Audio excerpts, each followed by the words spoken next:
લોભિયા જોજો આપણે મહેમાન થઈને ગયા હોય ને એટલે બેન હોય ને બેન ઈ આવીને આપણને ચા મૂકું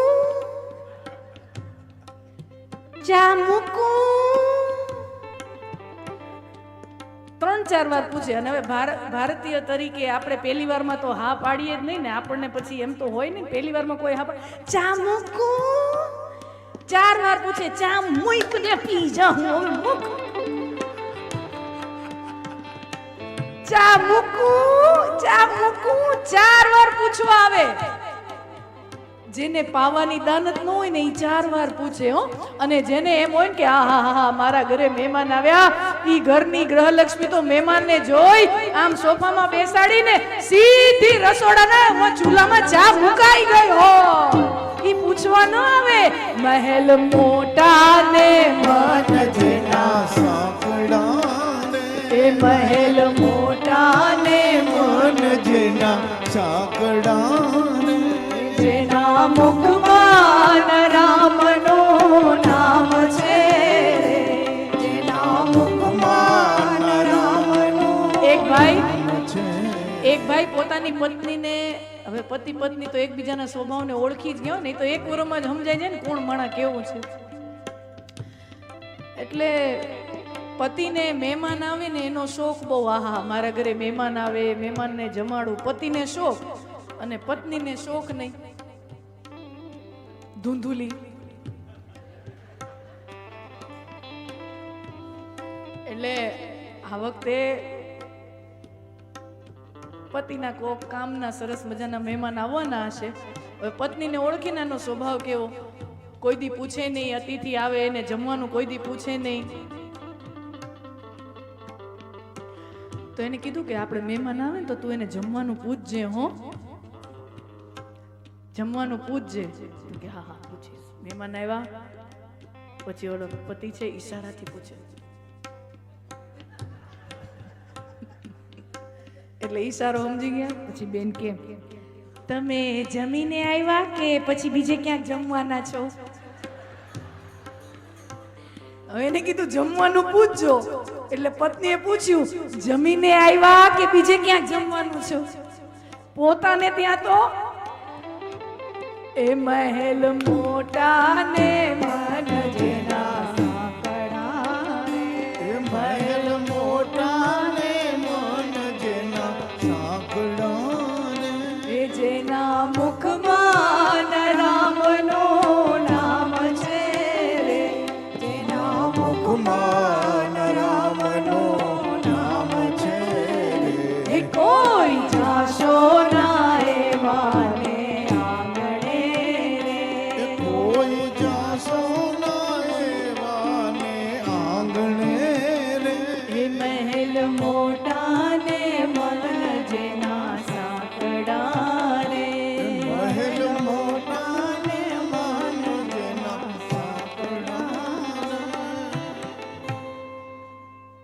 તો સુખી માણસ છે ને ક્યાંક ને ક્યાંક એનું મન સાંકડું થઈ જાય અહીંયા શું કીધું નંદસ્ત્વાત્મજ ઉત્પન્ને જાતા હલાદો મહામનઃ એટલે નંદ બાબાનું મન મોટું થઈ ગયું છે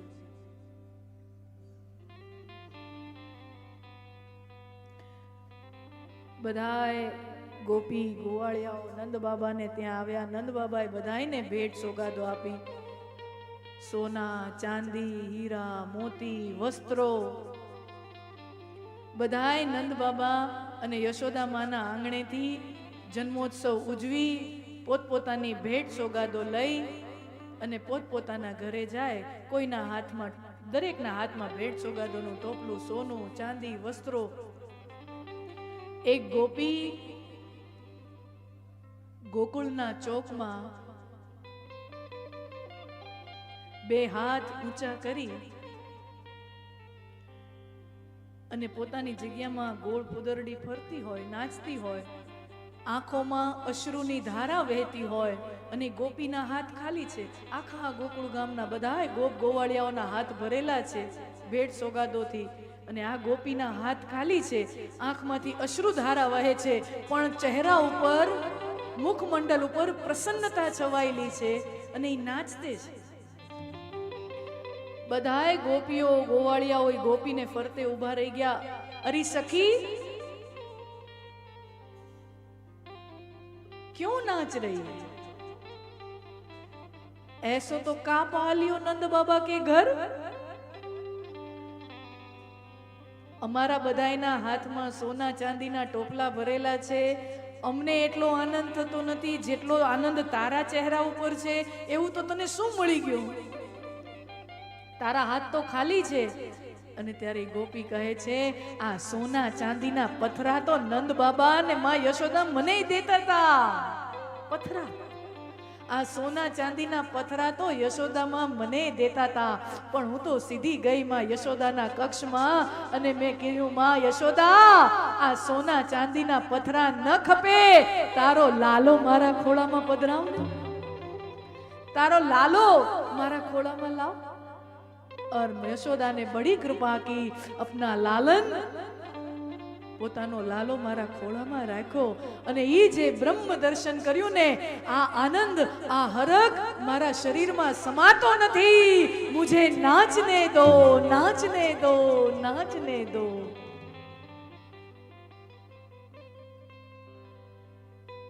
બધાય ગોપીઓ ગોવાળિયાઓ પોતપોતાના ઈ ભેટ સોગાદોના ટોપલા તાને ત્યાં ઘા કરી અને બધાય નંદ બાબાના આંગણામાં પાછા પહોંચ્યા. અને માં યશોદાને ફરિયાદ કહે, માં તું એકને કંઈક આપે ને બીજાને કંઈક આપે એવો ભેદભાવ કરે ઈ ન ચાલે. અરે ઓ યશોદા, કछु કો કछु દેત હૈ, કુછુ કો કુછુ દેત હૈ, એવો ભેદભાવ ન ચાલે. અરે શું જોઈએ, શું ઓછું પડ્યું બોલો? હજી સોના જોઈએ, હીરા મોતી માણેક શું જોઈએ બોલો? યશોદા કહે, હજી શું જોઈએ? અરે આ સોના ચાંદીના પથરા ન જોઈએ યશોદા, તારો લાલો અમને રમાડવા. અને યશોદામાં પછી એક એક ગોપીના ખોળામાં પોતાનો લાલો મૂકતી જાય અને આખા ગોકુળમાં જાણે વૈકુંઠનું વાતાવરણ ઊભું થતું હોય એવું સુંદર મજાનું દ્રશ્ય. ત્યારથી ભગવાન ગોકુળમાં પધાર્યા છે. જયતિ તેધિકમ જન્મના વ્રજા. ભગવાન જ્યારથી વ્રજમાં ગોકુળમાં પધાર્યા છે ત્યારથી વ્રજની શોભા અનેરી વધી ગઈ છે. શ્રયત ઇન્દિરા શશ્વદત્ત રહી. ઇન્દિરા યાને લક્ષ્મી જ્યારથી ભગવાન ગોકુળમાં આવ્યા છે એમ લાગે કે વૈકુંઠમાંથી લક્ષ્મી ગોકુળની ગલીઓમાં પધારી ગઈ હોય.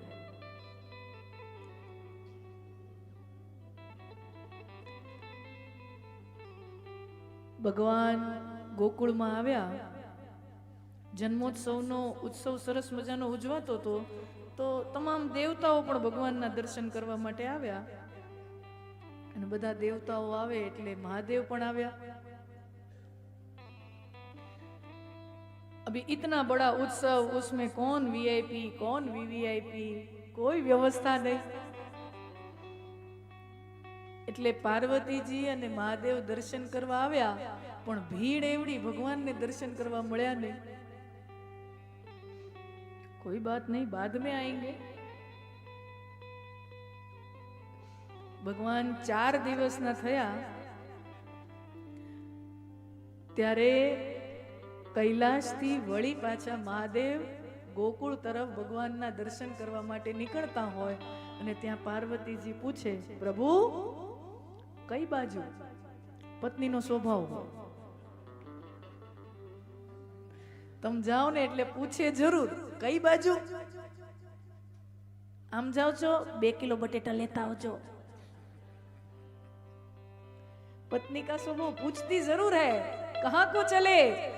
महादेव कहते हैं, जन्म के समय दर्शन नहीं मिला, अभी 4 दिन हो गए, उत्सव पूरा हो गया, હવે શાંતિ થઈ ગઈ હશે, ભગવાનના દર્શન કરવા માટે જાઉં છું. પાર્વતીજી કે આવો વેહ ધારણ કરીને દર્શન કરવા જશો? ભગવાનનો વેશ, જટા છે, અહીંયા ગળામાં મુંડમાલ છે, સર્પની માળા છે, ભસ્મનું લેપન કરેલું છે, અઘોરી વેશ છે. પાર્વતીજી કે કે આવું રૂપ લઈને જાશો ને તો નંદબામાના આંગણામાં કોઈ પ્રવેશ નહીં આપે. આ તો ભલું કરજો મારા પિતાનું, તમે આવો વેશ લઈને આવ્યા તોય દીકરી દીધી, ત્યાં એન્ટ્રી નહીં મળે. અચ્છા તો દેવી કેમ કરીને જાઉં? તો કે આમ સારા સારા કપડાં પહેરીને જાઓ, રેશમી વસ્ત્રો ધારણ કરો, આ જટા જટા થોડુંક આમ સરસ કરી નાખો, આમ મસ્ત મજાની આમ પાઘડી સાફો, આવું બધું કંઈક સરસ મજાનો ખેસ હોય ગળામાં. અચ્છા તો મહાદેવ સુંદર મજાનો રેશમી વસ્ત્રો ધારણ કરે, ગળામાં ખેસ લગાવ્યો છે, સર પર પગડી અને જબાના બટન ને આમ બંધ કરે ને, બધા હરપોલી અહીંયા જેટલા હતા ને આમ બધાને આમ પૂરી અને પછી આમ જબાના બટન બંધ કરી દીધા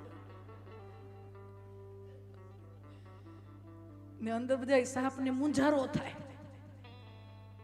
તો એકાદું હરપોલિયું આમ આમ કરતું અહીંયા બાઈમાંથી આમ નીકળી ગયું,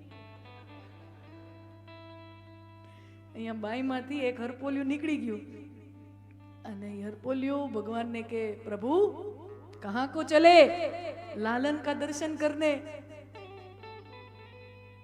बाबा छोटा मुंह बड़ी बात, તમારી સામે આમ તો અમારું ગજુ કાંઈ ન કહેવાય વાત કરવાનું, પણ છોટા મુંહ બડી બાત. અમે તો સાધુ સંતો પાસેથી એટલું સાંભળ્યું છે કે આપણે ભગવાનના દર્શન કરવા જઈએ, ભગવાનને મળવા જઈએ તો જેવા હોય ને એવા થઈને જવાય. તમે આવા છો જ નહીં. ભગવાન પાસે જઈએ ને તો આપણે જેવા હોય ને એવા થઈને જવાય, ખોટો ડોળ કરીને ન જવાય. बात तो तूने बढ़िया करी, बात तो तूने सही કરી,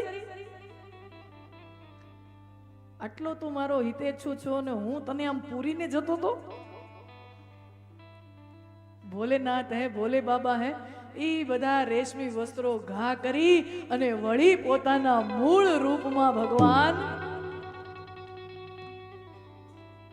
ગોકુળમાં પધાર્યા છે.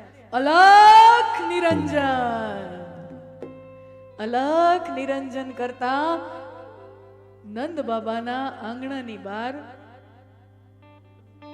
મહાદેવ પધાર્યા. અઘોરી જોગીનું રૂપ છે. અલખ નિરંજન જ્યાં સાદ કર્યો ત્યાં યશોદાજી પોતાના કક્ષમાંથી બહાર નીકળી અને આંગણામાં જોવા આવે કે કોઈ સાધુ મહાત્મા હોય તો એમને ભોજન કરાવીએ, વસ્ત્રદાન કરીએ. યશોદાજી બહાર જોવા આવ્યા તો આ જોગીનું રૂપ જોઈને જશોદાજી કાપી ઉઠે છે, ડરી જાય છે. અલખ નિરંજન, પણ છતાંય યશોદાજી આવનારા અતિથિનો સત્કાર કરવું જોઈએ ને, તોય હિંમત કરીને યશોદાજી જાય અને કહે કે બાબા કાપ આવોગે, ભોજન લેશો, દાન દક્ષિણા શું આપું, ભોજન લેશો, કહાં તે આયો હે, ક્યાંથી આવ્યા છો? અને એ જોગી કે મૈયા मैं तो बड़े दूर ते हिमालय ते आयो हूं, બહુ દૂર હિમાલય થી આવ્યો છું. બાબા કાપ आओगे, ભોજન લેશો, कोई भेंट सौगात दान दक्षिणा लेशो? तुमको हम दान दक्षिणा लेने वाले जोगी लगते हैं क्या? तुमको हम दान दक्षिणा लेने वाले जोगी लगते हैं? दान दक्षिणा नहीं चाहिए. હોય ને અમુક જોગીઓ એનો એનો ઠાઠ જ અલગ હોય. નહીં બાપજી તો કે કરું આપકે लिए, તમારા માટે શું કરું? સુણ્યો હે થાને લાલો ભયો હે, તારે ત્યાં દીકરાનો જન્મ થયો છે? હા બાબા દીકરાનો જન્મ થયો છે. તો વાકો દર્શન કરા, તારા દીકરાના દર્શન કરાવ. તો કે બાપજી તમે બીજું કયો ઈ બધું આપું, તમે કયો એવી ભેટ સોગાદો આપું, તમે કયો એવી દાન દક્ષિણા આપું, તમે કયો એવા ભેટ સોગાદો, વસ્ત્રદાન, અન્ન, તમે જે કયો ઈ કરું. દીકરો નહીં. માં ડરી જાય ને કે આ તો કે દીકરાના દર્શન કરવાની કેમ ના પાડે છે, બીજું બધું હા પડે, આ કેમ નહીં? તો તો કે તારો દર્શન કરીને 80 વર્ષની ડોસી ડરી જાય, મારો છોરો તો 4 દિન કો હે. તમારું રૂપ જોઈને 80 વર્ષની ડોસી હોય ઈ ડરી જાય, તો મારો છોકરો તો કોમળ છે, 4 દિવસનો છે. અરે હમારે રૂપ में डरने जैसा क्या है?